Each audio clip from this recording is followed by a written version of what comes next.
사도행전 본부 38번째 사도행전 19장 21절에서 41절까지의 말씀입니다.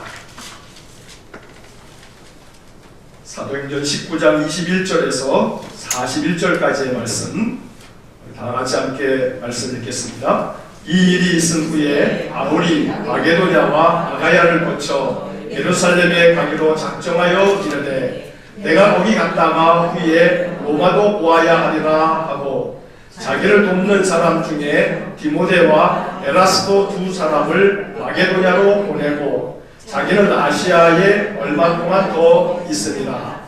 그때쯤 되어 이 도로 말미암아 적지 않은 소동이 있었으니 즉 데메드리오라 하는 어떤 은장색이 은으로 아데미의 신상 모형을 만들어 직공들에게 적지 않은 벌이를 하게 하더니 그가 그 직공들과 그러한 영업하는 자들을 모아 이르되 여러분도 알거니와 우리의 풍족한 생활이 이 생업에 있는데 이 바울이 에베소뿐 아니라 거의 전 아시아를 통하여 수많은 사람을 권유하여 말하되 사람의 손으로 만든 것들은 신이 아니라 하니 이는 그대들도 보고 들은 것이라.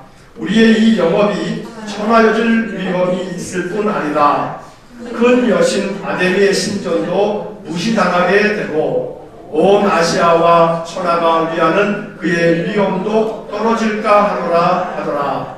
그들이 이 말을 듣고 분노가 가득하여 외쳐 이르되 크다 에베소 사람의 아데미오 하니 온 시내가 요란하여 바울과 같이 다니는 마게도냐 사람 가이오와 아리스다고를 붙들어 일제히 영국장으로 달려 들어가는지라.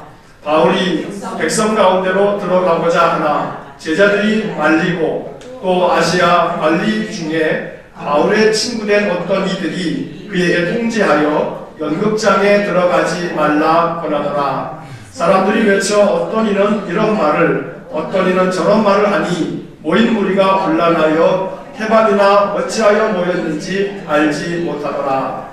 유대인들이 무리 가운데서 알렉산더라를 권하여 앞으로 밀어내니 알렉산더가 손짓하며 백성에게 변명하려 하나 그들은 그가 유대인인 줄 알고 다 한 소리로 외쳐 이르되 크다 에베소 사람의 아데미여 하기를 2시간이나 하더라. 서기관이 우리를 진정시키고 이르되 에베소 사람들아 에베소 시가 큰 아데미와 제우스에게서 내려온 우상의 신전지기가 된 줄을 누가 알지 못하겠느냐. 이 일이 그렇지 않다 할 수 없으니 너희가 가만히 있어서 무엇이든지 경솔히 아니하여야 하리라. 신전의 물건을 도둑질하지도 아니하였고 우리 여신을 비방하지도 아니한 이 사람들을 너희가 붙잡아 왔으니 만일 데메드리오와 그와 함께 있는 직공들이 누구에게 고발할 것이 있으면 재판날도 있고 총독들도 있으니 피차 고소할 것이요 만일 그 외에 무엇을 원하면 정식으로 민회에서 결정할지라. 오늘 아무 까닭도 없는 이 일에 우리가 소요 사건으로 책망받을 위험이 있고 우리는 이 불법 집회에 관하여 보고할 자료가 없다 하고 이 일의 그 모임을 흩어지게 하리라. 아멘. 자, 내용 긴 말씀을 읽었습니다. 프린트볼 한번 보시면서 오늘 우리가 읽은 이야기가 어떤 이야기인지 한번 다시 한번 좀 이렇게 정리를 해봅니다. 한번 같이 읽겠습니다. 2년 동안 에베소에서 사역을 마치고 바울은 마게도냐와 아가야를 둘러본 후 예루살렘으로 가기로 작정하였습니다. 그 후에는 로마로 가려고 계획했습니다. 그래서 바울은 함께 있으면서 자기를 도왔던 디모데와 에라스도 두 사람을 먼저 마게도냐로 보내고 자신은 에베소에 얼마간 더 머물렀습니다. 그때 에베소에 소동이 일어났습니다. 데메드리오라는 은장색이 아데미 신상 모형을 만들어 불을 축적했는데 바울이 복음을 전하면서 에베소인들의 우상 숭배를 질타함으로 인해 경제적으로 타격을 입자 소동을 일으킨 것입니다. 그들은 바울을 도왔던 가이오와 아리스다고를 붙들어 노천극장으로 끌고 갔습니다. 바울이 뒤따라 들어가려고 했으나 제자들이 말렸습니다. 흥분한 에베소 사람들은 왜 이런 소동이 일어났는지도 모른 채 2시간이나 소란을 피웠습니다. 결국 에베소의 서기장이 나서 설득함으로 소동은 가라앉게 되었습니다. 자, 이제 이런 이야기들인데 오늘서부터는 TV가 한 대 있어가지고 놀라셨죠? 아까 이제 시작하면서 말씀드렸는데 우리 2층에 있는 우리 교육부서에서 예전에 어완화하면서 쓰는 건데 요즘에 어완화를 하지 않고 다르게 진행을 하고 있어서 그래서 그대로 묵혀두기가 그래서 가지고 올라왔습니다. 그리고 수요일날 공부할 때 그리고 앞으로는 저쪽 위에다 올려놓고 주일날 설교 때도 좀 필요한 것들은 이렇게 좀 보면서 또 말씀 같이 나눌 수 있도록 하려고 가지고 올라왔습니다. 프로젝터가 있습니다만 저게 하도 오래돼가지고 화질이 막 떨어져가지고 그래서 그냥 이 TV 화면이 LED 화면이기 때문에 훨씬 더 좋을 겁니다. 자, 여기 지도를 여러분들 이렇게 보셨습니다만 에베소가 어디냐 여기죠. 요거 에베소. 이게 지금 터키예요. 터키. 우리가 지금 이 터키. 자, 요쯤에서 지금 평창 올림픽 이 성화를 여기서 체화를 해가지고 이 그리스에서 지금 가지고 왔단 말이에요. 자, 에베소에서 일어난 일이란 말이에요. 여기서 이 에베소에서 2년 동안에 바울이 얼마나 열심히 복음을 전했는지 몰라요. 그리고 난 다음에 이 바울은 어디로 가려고 했냐면 마게도냐로 가려고 했고 이쪽이 마게도냐고 여기가 아가야입니다. 그래서 마게도냐와 아가야를 가려고 했어요. 왜냐하면 마게도냐와 이 아가야는 바울이 2차 전도 여행을 했던 곳이거든요. 그래서 2차 전도 여행 때 세워졌던 그런 교회들을 돌아보려고 이 마게도냐와 아가야 지역을 이렇게 살펴보려고 했는데 그 전에 디모데와 그리고 에라스도라고 하는 두 사람을 먼저 보내고 이 에베소에 조금 더 머물러 있으면서 에베소에서 아주 소란이 벌어졌어요. 자, 어떤 소란이 벌어졌는지 우리가 지금 읽은 것처럼 데메드리오라고 하는 은장색이 주동이 돼서 소란을 일으킨 거예요. 자, 은장색이라고 하는 게 뭐냐면 그 프린트문 밑에 보게 되면 조그만 글씨로 거기다 주석을 붙여놨는데 은장색이라고 하는 말은 은장이라고 하는 말과 같은 말이에요. 그리고 이 은장색 혹은 은장이라고 하는 것은 뭐냐면 금이나 은 그리고 구리 따위를 이렇게 세공하는 세공업자예요. 그래서 이렇게 금이라든가 은이라든가 구리라든가 이런 것을 가지고 신상 같은 것을 만드는 사람, 이 사람들을 은장색이라고 하는데 이 데메드리오는 그 은장색들 중에 에베소에 그런 사람이 많았는데 아마 그들 중에 대표격인 그런 사람인 것 같아요. 그래서 이 데메드리오가 이제 소란을 벌이게 돼서 오늘 이 바울이 이 에베소에서 한동안 머무는 동안에 아주 참 공경에 처해 있다가 나중에 이 에베소로 떠나는 이야기가 오늘 본문의 이야기입니다. 자, 본문을 우리가 좀 살펴보면서 내용을 좀 보겠습니다. 자, 첫 번째 질문을 보시면 바울은 에베소에서 2년이 넘도록 복음을 전한 후 마게도냐와 아가야를 거쳐 예루살렘에 가려고 했습니다. 그런 다음 다시 로마에도 가겠다고 생각했습니다. 이런 바울의 모습에서 우리는 무엇을 배울 수 있을까요? 자, 21절 말씀 한번 보시면 한번 같이 읽겠습니다. 이 일이 있은 후에 바울이 마게도냐와 아가야를 거쳐 예루살렘에 가기로 작정하여 이르되 내가 거기 갔다가 후에 로마도 보아야 하리라 하고. 자, 아까 말씀드린 것처럼 마게도냐 아가야를 한번 다 돌아보고 난 다음에 그 다음에 어디로 가겠다고요? 로마까지 가겠다 라고 이렇게 작정을 했다라고 하고 있어요. 작정을 했어요. 자, 이 개역개정 성경의 이 번역을 성경을 읽으면서 성경의 단어 하나하나를 좀 마음속에 잘 음미하면서 생각해 보셔야 돼요. 작정을 했어요. 작정. 무슨 작정한 거예요? 로마까지 가겠다. 그러면 로마까지 가겠다 라고 하는 것은 단순히 그래 또 로마도 구경 가자 이런 게 아니고, 로마까지 가겠다라고 하는 것은 지금까지 1차, 2차, 3차에 걸친 선교 여행을 하면서 사실 말이 선교 여행이지, 이게 여행이라고 하는 말이 붙으니까 이게 좀 굉장히 가이드도 있을 것 같고 이렇지만 여행이 아닌 거예요. 1차, 2차, 3차가 한마디로 말해서 선교 여행이 아니라 이거 아주 생고생이에요, 생고생.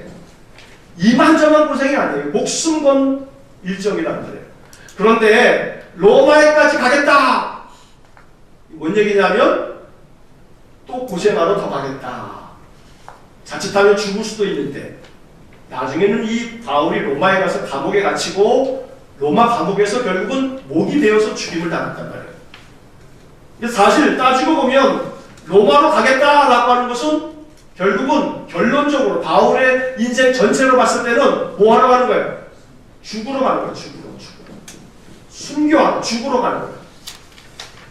죽기를 뭐 한 거예요? 그러면 작정한 거예요. 죽기를 작정한 거예요. 물론 그 당시에 로마로 가서 내가 죽을 거라고 생각하지 않았겠죠. 바울은 로마를 지나서 이 서바나로 가려고 했단 말이에요. 이게 스페인으로 가려고. 로마서에 보게 되면 이 로마를 거쳐가지고 서바나까지 가겠다라고 하는 그런 표현들이 나온단 말이에요. 그래서 스페인까지 가고 싶었어요.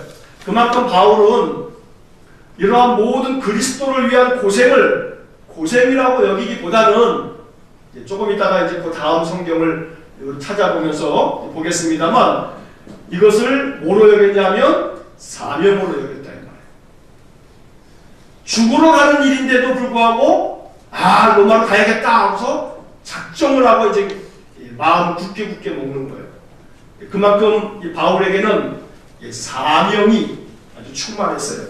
자, 이 바울의 모습을 우리는 이제 그 다음 20장을 한번 넘겨보세요. 다음 주에 한번 공부를 하게 될 내용 같은데, 20장, 사도행전 20장 24절입니다. 사도행전 20장 24절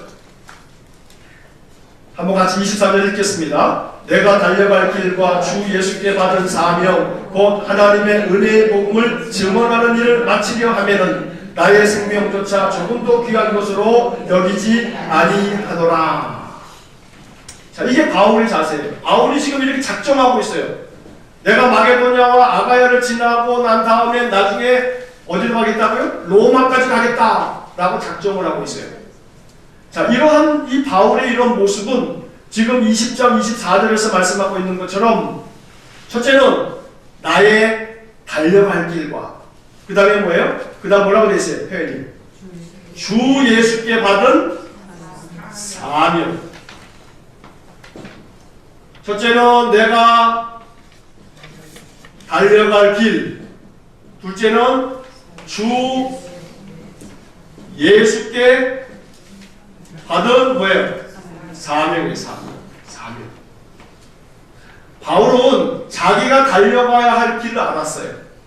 그래서 이 길을, 내가 가야 할 그 길, 나는 이 길을 가야 돼 라고 하는 이 길, 그 길이 사실은 그 뒤에 나와 있는 이것이죠. 예수께 받은 사명이에요.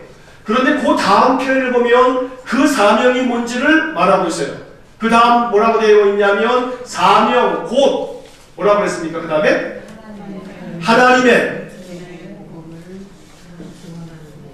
하나님의 은혜의 복음을 어떻게 하는 거예요?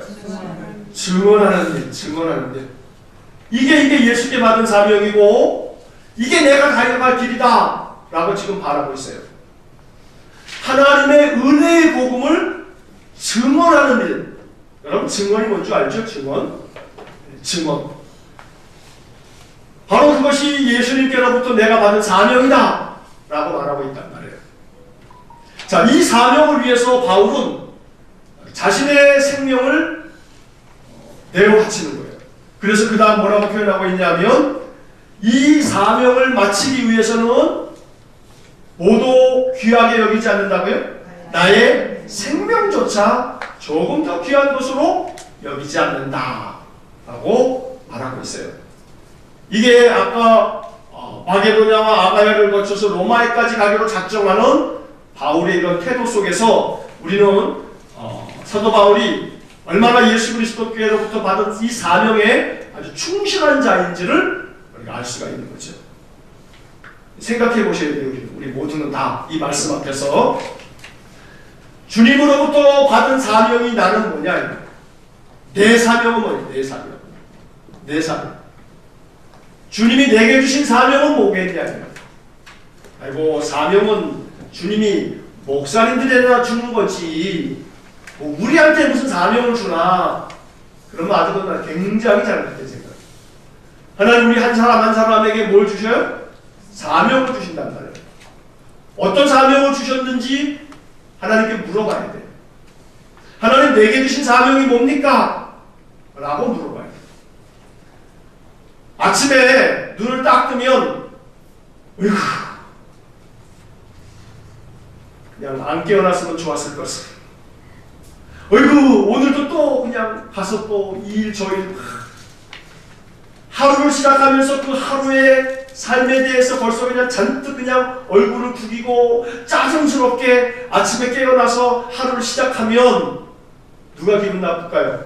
하나님 되게 기분 나빠요. 왜요?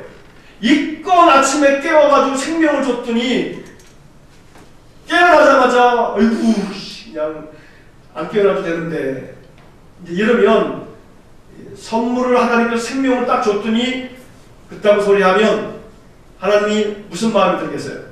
어이구 저걸 그냥 그럼 내 그냥 안 깨어나게 진짜 해줄까 보다 그냥 그런 마음이 들지 모르겠어요. 날마다 하나님께서 우리에게 아침마다 새 생명을 주시는데 그 생명을 받아 깨어나면서 이렇게 마음속에 생각하면 좋겠다 이 말이에요. 따라해보세요. 하나님 오늘 내게 주신 사명이 뭡니까? 뭐 내가 평생 달려가야 할 길에 대해서는 우리가 잘 모른다 할지라도 오늘 그냥 오늘 하나님 오늘 내가 감당해야 할 오늘 내가 나에게 주신 사명은 뭡니까?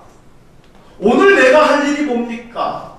사명이라고 하는 말이 무슨 뜻이냐면 맡겨진 임무. 이게 사명이라고 하는 말의 뜻이에요. 맡겨진 임무. 그리고 아침에 깨어나면서 하나님 오늘 나에게 맡기신 임무가 뭡니까? 하고 물어보는 거예요. 하루를 시작하면서. 그렇게 아침에 잠자리에 누워서 뭐 무릎 꿇지 않아도 괜찮아요. 그냥 이부자리 속에서 그냥 깨어나면서 우리의 의식이 하나님 오늘 내게 주신 사명이 뭡니까? 오늘 나에게 무슨 임무를 주시렵니까? 내가 오늘 어떤 임무를 감당하기를 원하십니까? 하고 하나님 앞에 묻는 거예요. 그리고 가만히 생각해 보는 거예요. 그러면 이제 오늘 하루 동안에 해야 할 일들도 있겠죠. 오늘 무슨 어떤 일정도 있을 거고 또 만나야 될 사람들도 있을 거고 그때 내 마음속에 하나님 오늘 이러한 일을 해야 되고 누구누구를 만나야 되는데 오늘 이러한 일들을 내게 주신 사명으로 여기게 해주세요. 내가 오늘 이러한 사람들을 만날 건데 그 사람들을 만나는 것조차도 뭐로 여긴다고요? 사명으로 여기게 해주세요. 그러면 그 사람 만날 때 벌써 우리들의 마음의 태도가 달라질 거예요. 그 일을 감당하면서 내 마음의 자세가 달라질 거라 이 말이에요. 아침에 시작하면서 하루를 시작하면서 그 하루의 사명 하나님 오늘도 내게 이 하루라고 하는 생명을 주셨는데 내게 생명을 주시면서 맡기신 임무 사명이 오늘 하루 무엇입니까? 라고 물어볼 줄 아는 그리고 난 다음에 이제 일어나서 하루를 또 시작하시면서 이제 로마서 12장 11절 한번 같이 찾아보겠습니다. 지난번에 한번 봤던 말씀인데 로마서 12장 11절 이것은 좀 외우셨으면 좋겠어요. 로마서 12장 11절 256쪽입니다. 로마서 12장 11절 같이 읽겠습니다. 부지런하여 게으르지 말고 열심을 품고 주를 섬기라. 한 번 더요. 시작. 부지런하여 게으르지 말고 열심을 품고 주를 섬기라. 자, 한 번 더요. 부지런하여 게으르지 말고 열심을 품고 주를 섬기라. 로마서 12장 11절 말씀. 자, 다시 한번 이렇게 얼굴을 드시고 눈동자를 아래로 하지 마시고 위로 이렇게 하시고, 자, 부지런하여 게으르지 말고 열심을 품고 주를 섬기라. 자, 한번 다시 시작. 부지런하여 게으르지 말고 열심을 품고 주를 섬기라. 한 번 더 시작. 부지런하여 게으르지 말고 열심을 품고 주를 섬기라. 시작. 자, 버퍼링이 좀 심한데, 자, 다시 한번 시작. 부지런하여 게으르지 말고 열심을 품고 주를 섬기라. 자, 첫째 뭐 하라고요? 부지런하여. 뭐 하지 말고요? 게으르지 말고. 그 다음에 열심을 품고 주를 섬기라. 자, 부지런, 게으르지 말아라, 열심을 품어라, 주를 섬겨라. 주님을 섬기는 게 이게 교회 와가지고 맨날 사는 게 아니에요. 주님을 섬긴다는 게 와가지고 교회 봉사만 열심히 하는 게 아니라 말이에요. 주님을 섬기는 게 뭐예요? 몸된 교회에 와서 내게 맡겨진 사명, 맡겨진 임무를 감당하는 것도 주님을 섬기는 것이지만, 내게 생명을 주시면서 이 하루를 주님이 주시는 힘으로 잘 살아낼 수 있는 것. 그러니 부지런하는 것은 교회 일만 부지런이 아니란 말이에요. 내 삶의 모든 영역이 부지런하고 게으르지 말아야 되고 열심을 품고 내가 감당해야 될 일들을 감당해야 되는 거예요. 이게 사도 바울의 자세란 말이에요. 이것이 나의 달려갈 길과 주 예수께 받은 사명을 내가 다 하기 위해서는 내 생명, 내 목숨 조금도 귀한 것으로 여기지 않는다. 로마서 14장에 그렇게 말씀하시잖아요. 우리가 살아도 주를 위하여 살고 죽어도 주를 위하여 죽나니 우리가 사나 죽으나 주의 것이로다. 그러니까 늘 우리의 인생의 삶이 부지런하여 게으르지 말고 열심을 품고 주를 섬기라. 이 말씀을 이 마음속에, 머릿속에 새겨놓으셔야 돼요. 눈 감고 시작. 부지런하여 게으르지 말고 열심을 품고 주를 섬기라. 로마서 몇 장이에요? 12장 11절 말씀. 이렇게 한 구절을 외워두면요, 여러분들이 이제 사시다가 이게 뭔가 게을러지고 막 그럴 때 성령께서 이 말씀이 불현듯 생각나게 만드셔서 내 마음속을 다시금 확 뒤집어 놓으심으로 내 삶을 다시 회복시키신단 말이에요. 늘 말씀을 마음속에 담아두어야 돼요. 바울이 예수께 받은 사명을 위해서 작정했던 것처럼 오늘 우리들도 내게 주신 사명, 내가 인생을 전체 걸고 감당해야 될 사명은 거창하니까 매일 아침 오늘 내게 주신 사명이 뭡니까?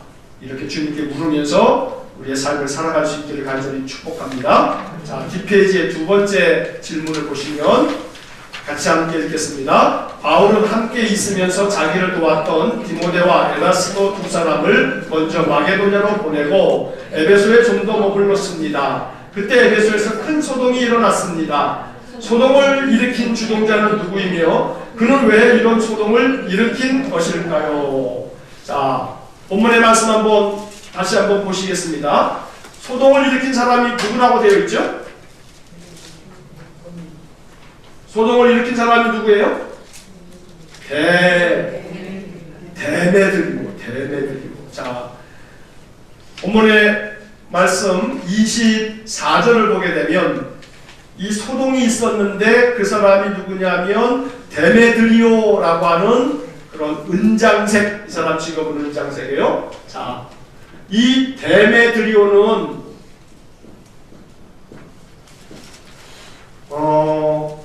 성경을 많이 이렇게 신약 성경을 읽으신 분들은 이 이름을 저 뒤에 가서 이제 한 번 더 보게 돼요.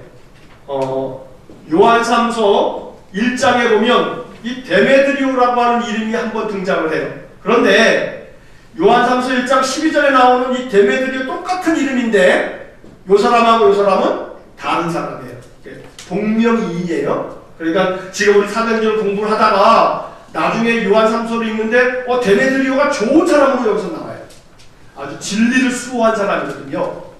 그래서 요한삼서 1장 12절에 똑같은 이름이 나오는데 이 사람은 둘이 서로 다른 사람이다 라고 하는 것을 그냥 참고적으로 아시고, 자, 이 데메드리오가 소동을 일으켰어요. 어떤 소동을 일으켰냐 하면, 자, 그 밑에 보시게 되면 24절, 25절, 26절 쭉 보니까 한마디로 얘기하면 이 에베소에 있는 은장색들, 이게 신상을 만들고 금, 은, 구리 막 이런 것들로 뭐 이렇게 우상들 만들어서 팔아먹는 사람이에요.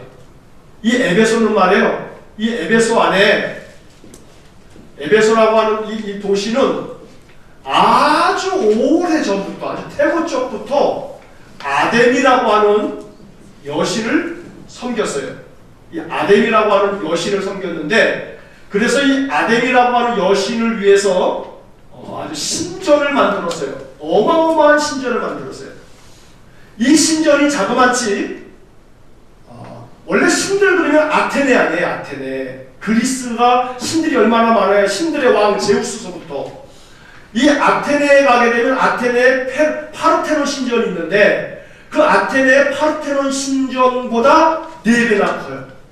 어마어마하게 큰 거죠. 이 아데미 신전이 말이에요. 길이가 얼마나 되냐면 이렇게 신전이 이렇게 있으면 이쪽이 120m, 이쪽이 60m 정도가 되는 거예요. 오늘날 현대 축구의 축구 경기장이 말이에요. 이 가로폭이 최대가 120이고요. 이쪽 폭이 이 길이가 120이고 이쪽 이 너비가 최대가 90m예요. 45m에서 90m 사이에서 정할 수 있도록 이렇게 이제 이 세계 축구 연맹이 정해놓은 거예요. 그래서 거의 굉장히 큰 축구장 하나 정도의 크기가 되는 거예요. 사람 경기장 정도의 크기의 신전이라고 보시면 되는 거예요. 자, 이 아데미 신전이 지금 남아있지 않죠. 남아있지는 않지만 그 아데미 신전에 기둥들이 남아있어요.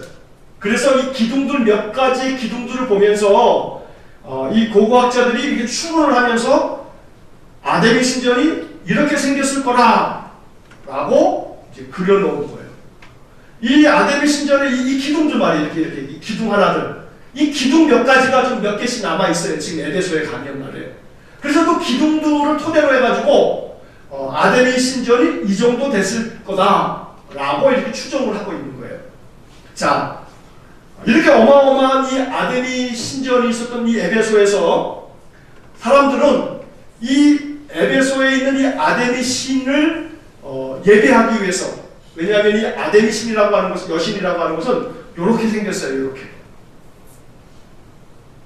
여기 아데미 여신상이에요. 실제로 고고학자들에 의해서 에베소에서 발굴된 신상이에요. 이 아데미 여신 신상이에요. 이게 에베소에서 진짜로 발굴이 됐던. 자, 여러분들 보시면 아시겠습니다만 이 여신인데 어이구 막 그냥 유방이 얼마나 많은지 몰라요. 주렁주렁 여기 있는 것들이 다 주렁주렁 달려 있어요. 그래서 이 아데미 여신은 이 다산을 의미하는 다산의 상징으로 그렇게 여겨진 거예요. 그래서 이 아데미 여신을 섬기는 이들은 이 에베소에 와가지고 아데미 여신에게 제를 올리면서 그들의 삶이 아주 번성하고 번창하기를 바랬어요. 그리고 많은 순례객들이 에베소를 찾아왔어요. 그리고 이 에베소에서 그들은 이 아데미에게 아주 그렇게 모든 재물을 바치면서 이제 그랬는데, 그러면서 많은 사람들이 에베소에 올 때마다 이 은장색들이 만들어 놓은 이 아데미 여신의 작은 신상들, 이런 신상들을 사가지고 가는 거예요. 그러니까 그걸로 이 데메드리오가, 그리고 이 에베소에서 이 업을 가지고 있었던 사람들이 정말로 잘 먹고 잘 살았거든요.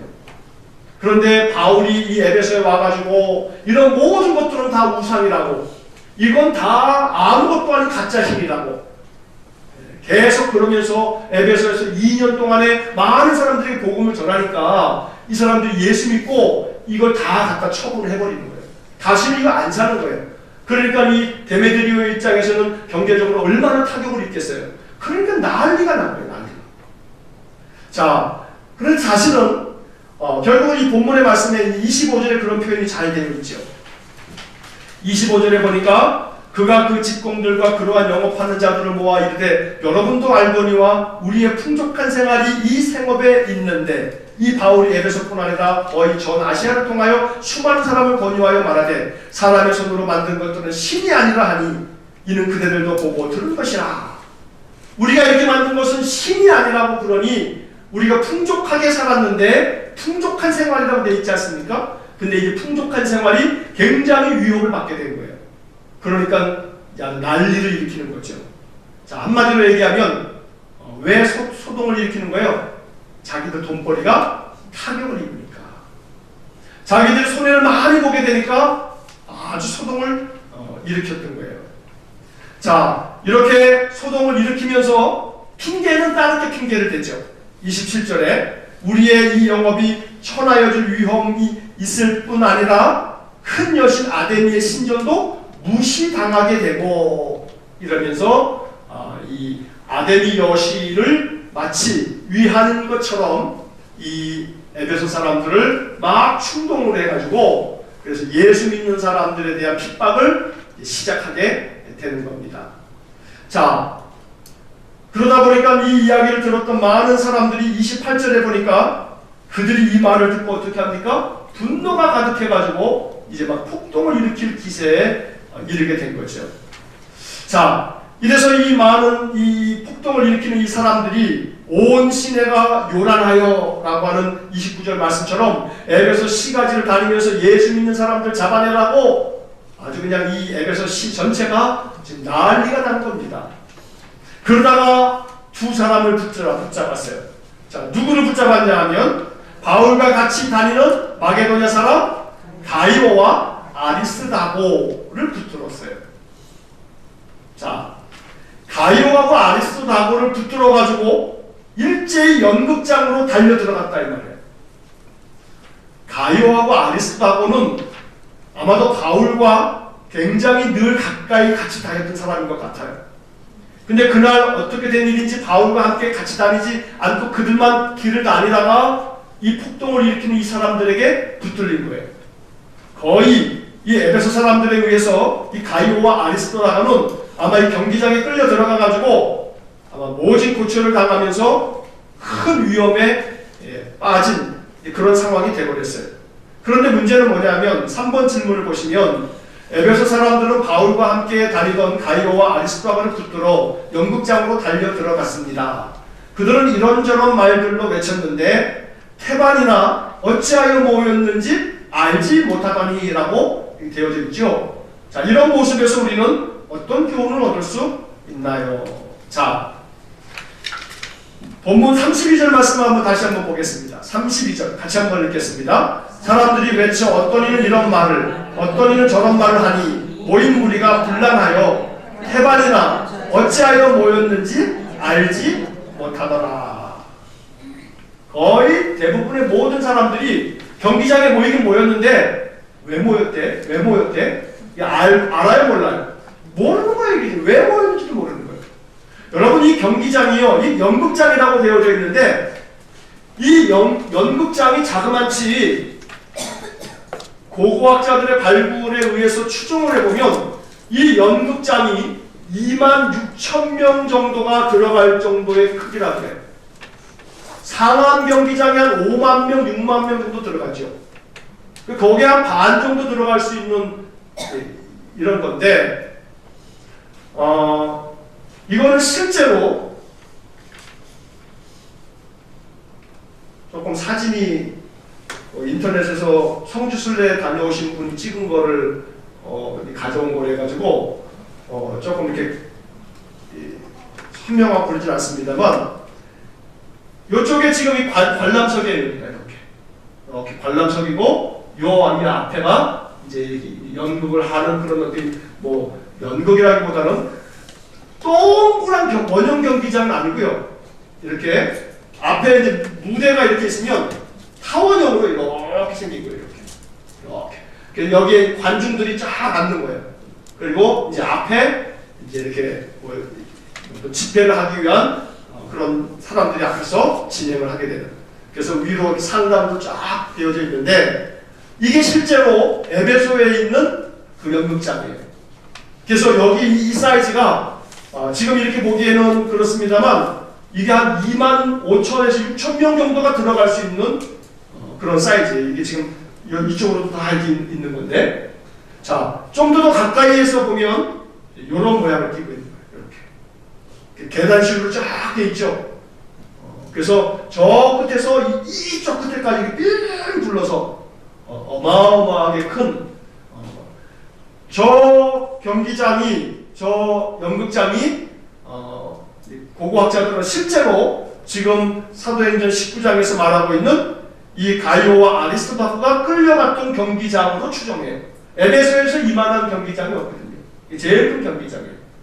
그래서 지금 우리가 이렇게 보고 있는 이 경기장이 바로 지금 우리가 말씀하고 있는 그 경기장. 다 발굴이 돼가지고 이렇게 아주 그때의 모습을 저게 좀 그대로인 거예요. 다시 만든 게 아니에요. 그 고대에 있는 그 모습을 그대로 가지고 있는 거예요. 자, 그런데 그 많은 사람들이 태반이나 다 왜 모였는지 모르는 거예요. 자, 이러한 모습을 가만히 보면서 우리가 생각해야 될 것은 뭐냐 하면 맹목적인 신앙. 이거 굉장히 위험한 거예요.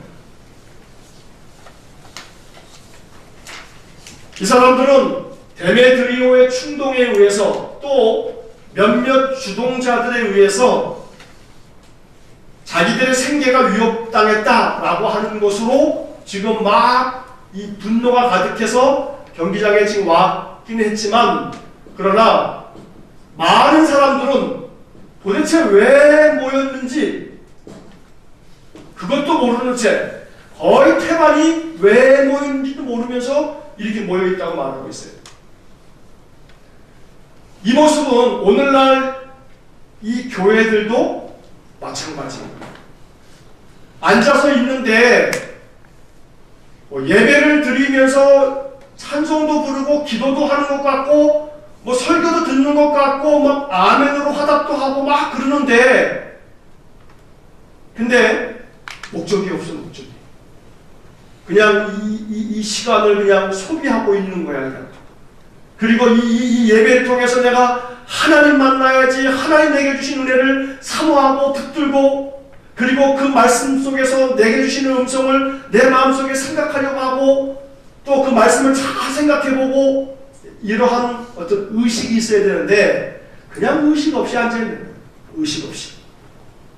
이것이 이 에베소의 이 많은 사람들이 태반이나 어찌하여 모였는지 알지 못하더라. 어찌하여 모였는지 우리는 물론 예배하기 위해서 모였지요. 이제 그러긴 하지만 예배하기 위해서 정말로 모였다면 예배를 통해서 하나님 만나는 은혜가 있어져야겠고, 예배를 통해서 하나님 나에게 뭐라고 말씀하시는지 생각하면서 우리는 이 예배의 시간을 하나님께 드리고 또 주님이 주시는 그런 말씀들을 내 마음속에 생각해야 되는데, 그냥 왔다가 그냥 노래를 불렀는데 그 노래가 내 마음속에 그냥 멜로디만 아는 곡조니까 나도 모르게 그냥 막 부르긴 불렀지만 그 찬송의 가사 한 구절 한 구절을 마음으로 음미하기보다는 익숙한 노래를 노래방에서 노래 부르듯이 부르다가 목사의 설교도 무슨 얘기인가 가만히 귀 기울여 들으면서 내가 마음속에 새기면서 내 신앙과 삶에 어떻게 받아들여야 될 건가 생각하면서 듣기보다는 그냥 듣다가 그거 참 좋은 말이네, 저 얘기 참 좋은 말이네 하고서 그냥 한 귀로 듣고 한 귀로 다 또 흘려보내고 돌아간다면 태반이나 어찌하여 우리가 지금 이렇게 있는지조차를 잘 알지 못하는 거예요. 이 맹목적인 신앙이 그게 사실은 다른 게 맹목적인 신앙이 아니에요. 요즘에 한국교회 교인들이 지금 아주 진짜 참 창피해가지고 말이에요. 그냥 이번 주 설교 제목이 뭐냐면요, 종교의 함정이에요. 종교의 함정. 이번 주 설교 제목. 가슴이 아파서 종교의 함정에 우리가 빠지지 말아야 됐기에 이번 주 설교 제목이 종교의 함정이에요. 종교의 함정에 빠진 사람들이 오늘날 이 한국교회에 너무 많아요. 우리도 자칫하면 종교의 함정에 빠질 수 있어요. 뭐 지난번에 말씀드렸습니다만 지금 이게 아주 한 교회의 문제가 아니라 이게 이제 사회 문제로 지금 대두되고 있어요. 아마 김삼환 목사님과 그 아들 김하나 목사는 지금 참 기분 나쁠 거예요. 왜 기분 나쁘냐면 야씨 우리만 세습했냐 씨. 이미 저 충현교회도 그렇고 뭐 어디도 그렇고 어디도 그렇고 우리만큼 큰 교회들 다 세습했는데 왜 우리만 가지고 난리야? 네, 지금 이러고 있을지 몰라요. 아주 공교롭게도 기가 막히게 올해 종교개혁 몇 년이에요? 500주년이에요. 500주년. 종교개혁 500주년을 막 지나면서 아주 거창한 거설을 아주 이루셨어요. 이분들이.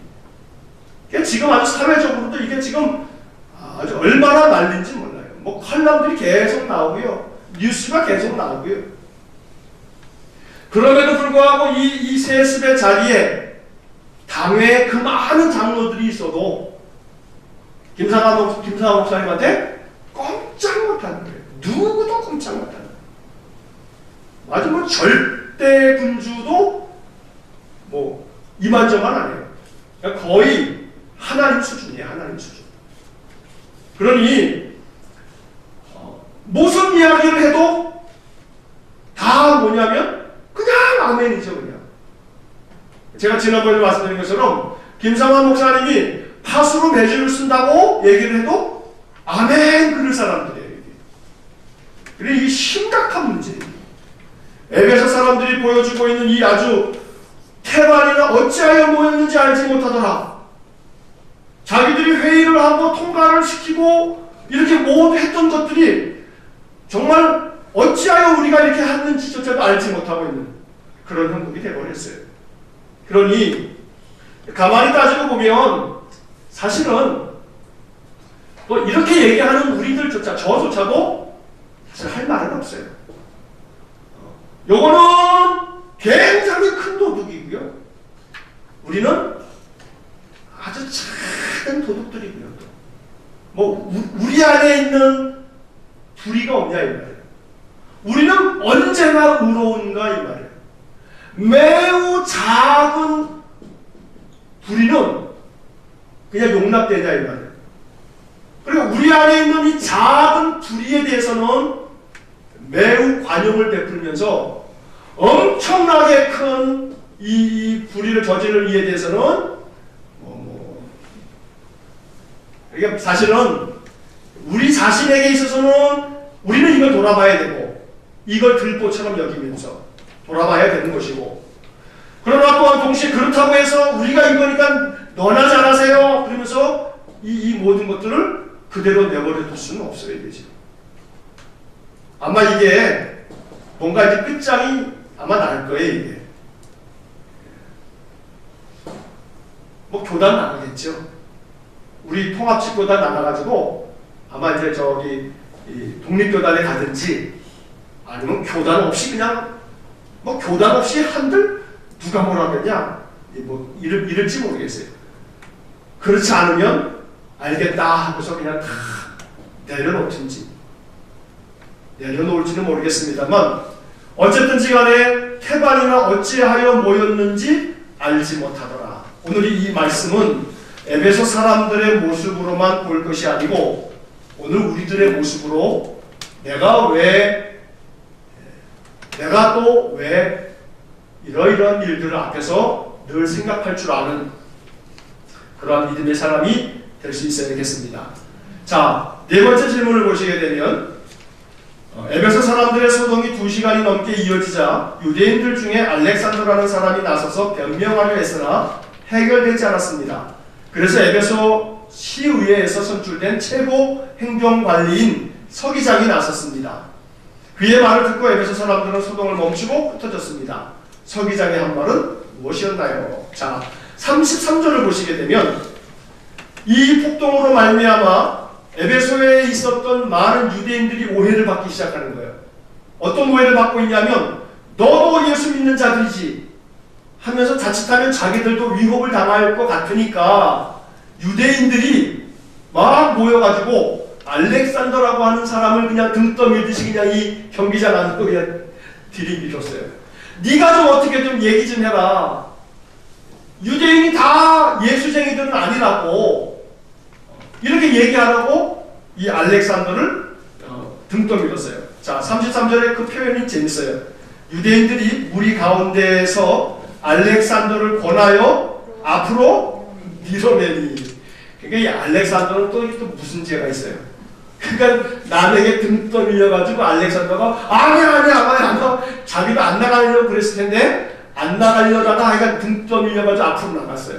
어떻게 해요? 나갔으니까 이제 막 무슨 변명을 하죠. 그래서 알렉산더가 손짓을 하며 백성에게 변명을 하려고 하지만 이미 폭동을 일으킨 사람들의 이 아주 그냥 거칠어진 마음을 어떻게 달랠 길이 없는 거예요. 무슨 말을 해도 소용이 없어요. 그렇게 한 지가 몇 시간이라고 얘기해요? 2시간이나 됐어요. 2시간이나. 그 2시간 동안에 이 사람들이 뭐라고 소리쳤겠어요? 이 큰 이 아데미 여신이여 막 이렇게 소리도 칩니다만 저놈들 죽이라고 아마 그런 소리도 거칠게 나왔을 거예요. 자, 이럴 때 서기장이 나타나게 돼요. 서기장이 많은 사람들 앞에서 이제 이야기를 하기 시작하죠.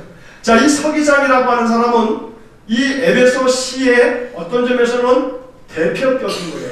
그런데 로마인은 아니지만 로마로부터 거의 지명되듯이 권한을 위임받은 그런 행정가로서의 이 에베소를 다 관할을 하는데 만약에 이 행정관이 이 에베소의 여러 가지 모든 일들을 관장하다가 자꾸 여기서 소란이 일어나고 그러면 로마로부터 이 행정관이 그 에베소를 다스리는 자치권을 다 빼앗기게 돼요. 그리고 자기도 위태로워지니까 서기장이 나서서 많은 사람들을 진정시키면서 이야기를 하게 되는 거죠. 자, 그런데 이제 그 이야기 속에 우리가 얻어야 될 교훈들이 몇 가지가 있어요. 첫 번째로 35절 말씀 한번 보겠습니다. 35절 같이 읽겠습니다. 서기장이 무리를 진정시키고 이르되 에베소 사람들아, 에베소 시가 큰 아데미와 제우스에게서 내려온 우상의 신전지기가 된 줄을 누가 알지 못하겠느냐. 자, 이 말은 이보시오 에베소 사람들, 당신들은 그 위대한 저 그리스의 제우스 신과 우리 조상적부터 우리가 섬겼던 큰 아데미 신의 신전을 짓고 그 신전을 지키는 사람들 아닙니까? 이러면서 이 에베소 사람들의 이 자존심을 아주 높이 칭찬하면서 그들의 마음을 이렇게 높여주는 거예요. 그러니까 당신들은 제우스와 아주 큰 아데미라고 말하고 있어요. 이게 의도가 있는 거예요.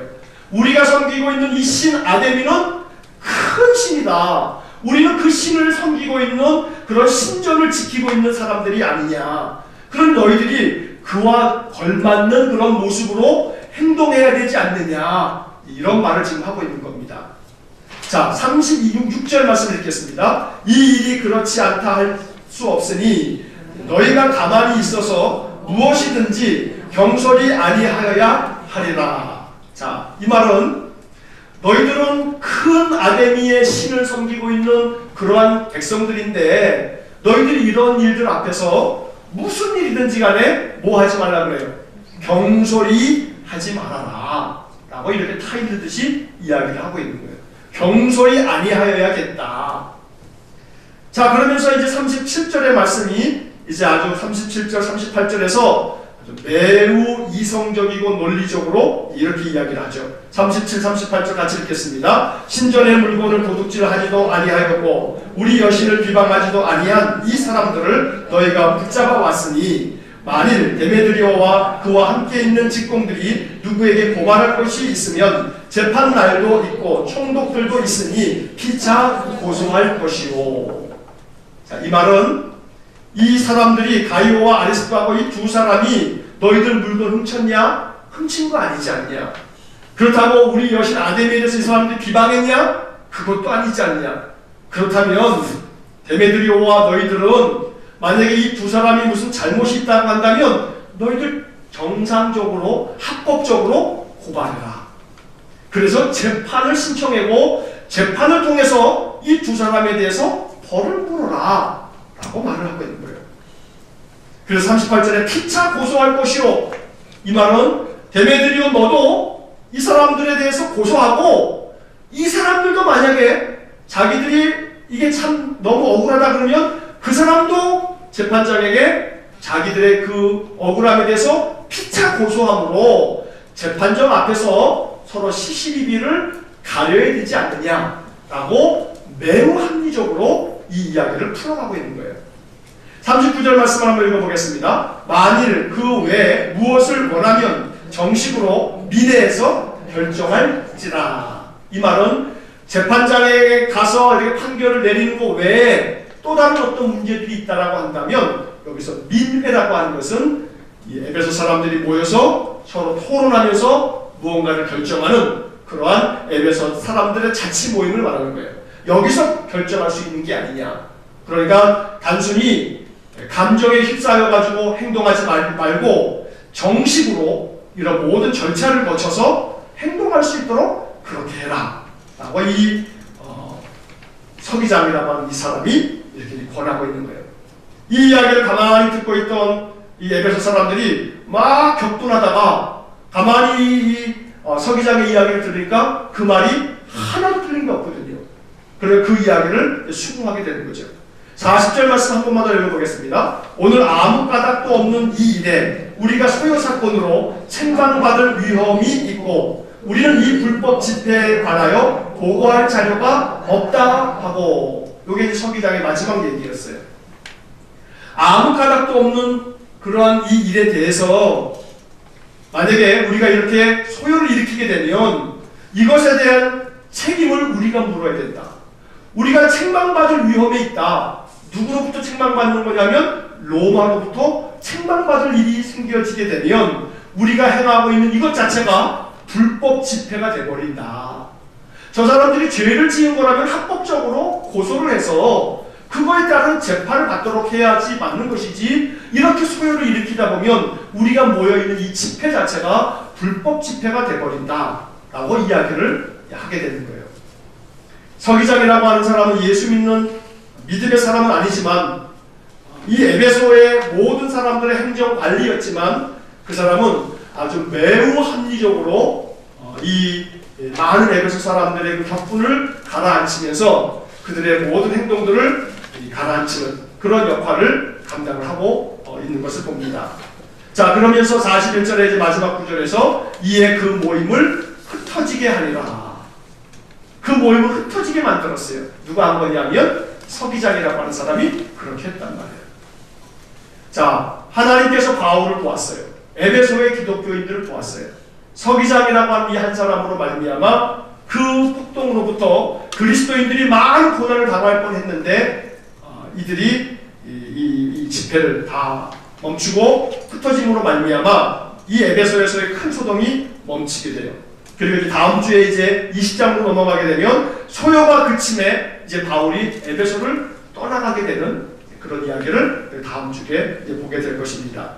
자, 이 서기장의 행동을 보면서 우리는 이런 생각을 하게 됩니다.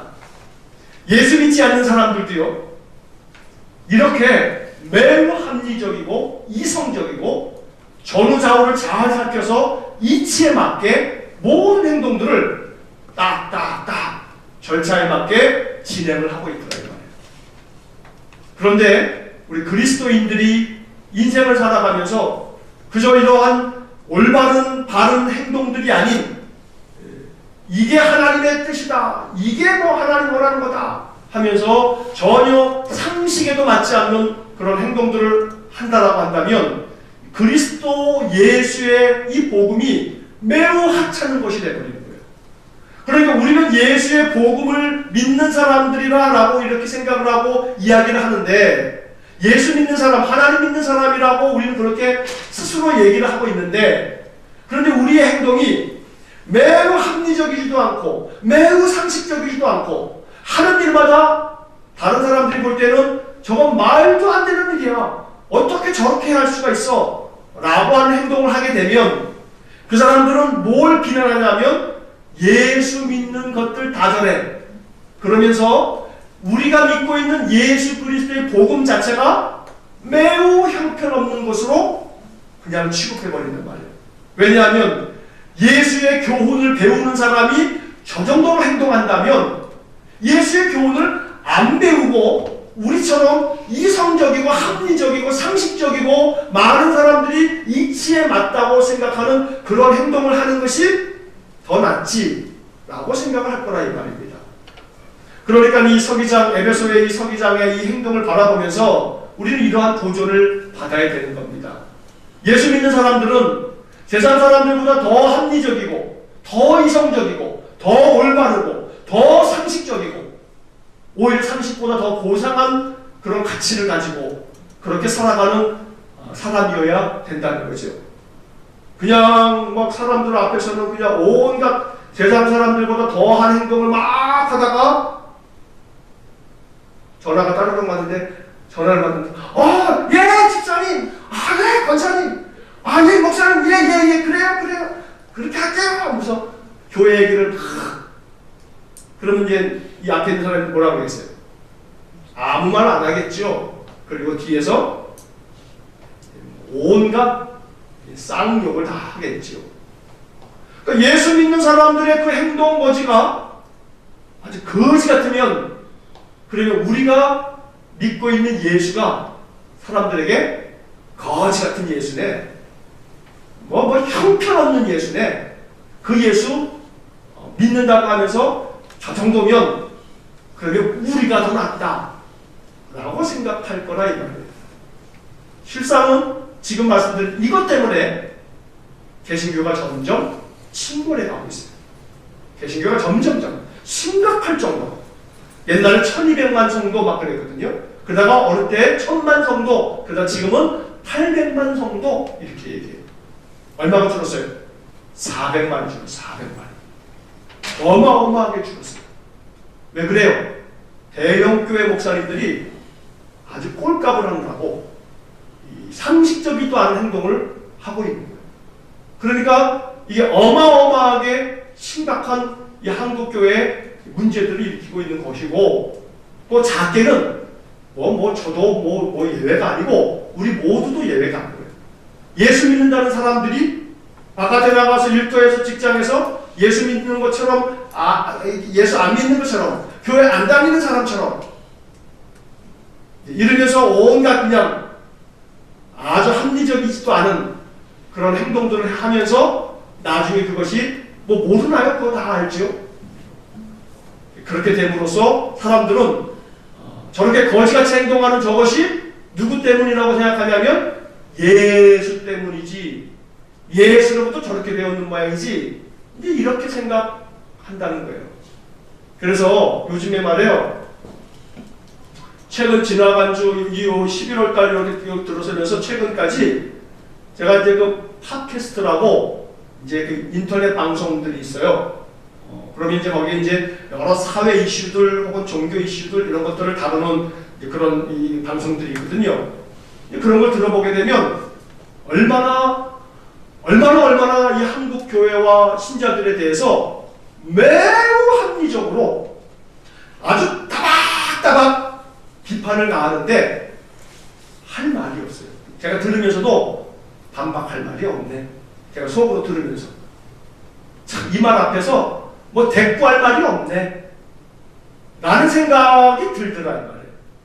그러니까 이 서기장이라고 하는 이 에베소 사람, 이 에베소의 이 대표 이 사람 아데미 신을 섬기는 사람이에요. 예수쟁이가 아니란 말이에요. 아데미 신을 섬기는 사람이에요. 근데 아데미 신을 섬기는 이 사람이 얼마나 합리적으로 이 소란을 싹 잠재우냐 이 말이에요. 그러니 매우 이성적이고 합리적인 사람들이 세상에는 아주 차고 넘쳐요. 자원봉사센터 가면요, 복지관 가면요, 자원봉사자들이 매일같이 끊이지 않아요. 자기 시간 몇 시간씩 들여서 일주일에 한 번씩 아니면 두 번씩 와가지고 자원봉사 열심히 해요. 그 사람들 중에는 교인도 있습니다만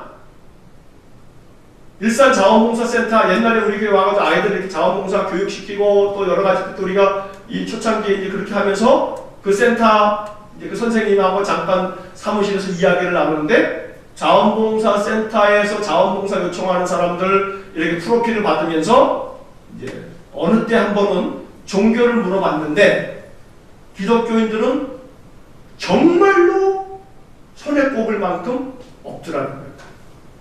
그분이 어느 교회 집사님이셨는데 기독교인들은 손에 꼽을 만큼 없더라는 거예요. 그래서 그분이 스스로 제가 목사니까 그래도 좋게 얘기를 하는 거죠. 아마도 목사님 그분들은 교회 가서 봉사 열심히 하시는 모양이에요. 이게 얼마나 이게 말이에요. 이게 교회 가서 열심히 봉사를 하는 모양이에요. 그러나 교회 봉사로 모든 봉사가 다 대체될 줄 알고. 그러니까는 이 세상의 사람들은 말이에요. 기독교인들이 가지고 있는 그들이 복음이라고 믿고 있는 이 복음이 매우 하찮게 보여지는 거예요. 야, 그게 복음이냐? 우리가 가지고 있는 우리 도덕, 우리가 가지고 있는 이 윤리의식보다도 못하는데, 우리가 가지고 있는 이 사회에 대한 책임의식보다도 못하는데, 아마 여러분 뉴스를 들으셔서 아시겠습니다만, 어느 교회 뭐 요즘에 지난주입니까? 뭐 부흥회 하는데 어떤 목사가, 합동측교회 어떤 목사가 그랬다는 얘기 또 들으셨죠? 종교인 과세를 정부에서 추진하니까 하나님께서 이 땅을 심판하셔서 포항 지진을 일어난 거다. 종교인 관세가 이제 2018년 1월달부터 이제 이 목사들, 신부들 또 스님들도 소득에 대해서 이제 소득세를 갖다가 세무서에 자진 신고를 해서 납부를 하도록 이제 법이 2년 전에 만들어서 2년 동안 유예하다가 내년 1월달에 실행이 돼요. 저도 이제 1월달부터 이제 소득에 대한 신고를 해서 세금을 내야 돼요.